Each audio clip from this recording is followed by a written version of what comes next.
एक शांत से गांव में, जहां पहाड़ों की चोटियां चांदी जैसी चमकती थीं, वहां मियोरा नाम की एक बूढ़ी औरत रहती थी।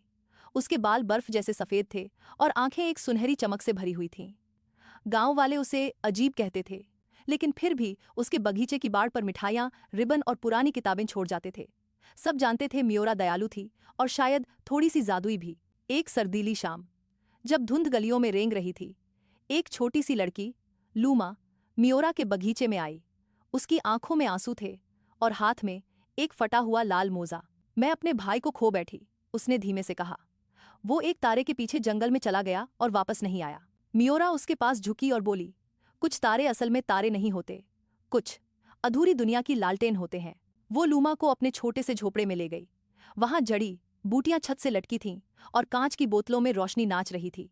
एक पुरानी, दरारों वाली कांच की लालटेन मियोरा ने एक शेल्फ से निकाली और लूमा को दी। ये लालटेन खोई हुई चीजें ढूंढ सकती है, मियोरा ने कहा, लेकिन सिर्फ तब जब तुम्हारा दिल सच्चा हो। ये काम कैसे करती है? लूमा ने पूछा। अपनी इच्छा बोलो, मियोरा ने मुस्कुराकर कहा।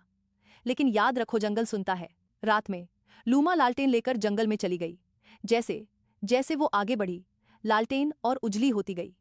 पेड़ फुसफुसाए, परछाइयां लहराईं, लेकिन लूमा रुकी नहीं। एक चांदनी से नहाए खुले मैदान में उसने अपने भाई को देखा, जादुई चमकते मशरूम के घेरे में सोया हुआ।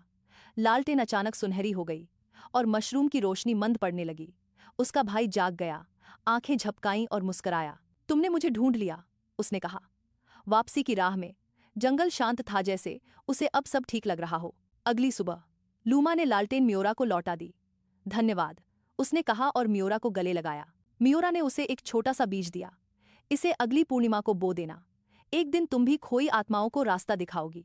और सच में, वर्षों बाद जब मियोरा हवा और तारों में समा गई, लोग कहने लगे, एक लड़की है जंगल में जिसकी आंखें सुनहरी हैं और जिसके पास जादुई लालटेन है। वो खोए हुए लोगों को घर लौटने का रास्ता दिखाती है। अब वो बस लूमा नहीं थी, वो इच्छाओं की रक्षक बन चुकी थी।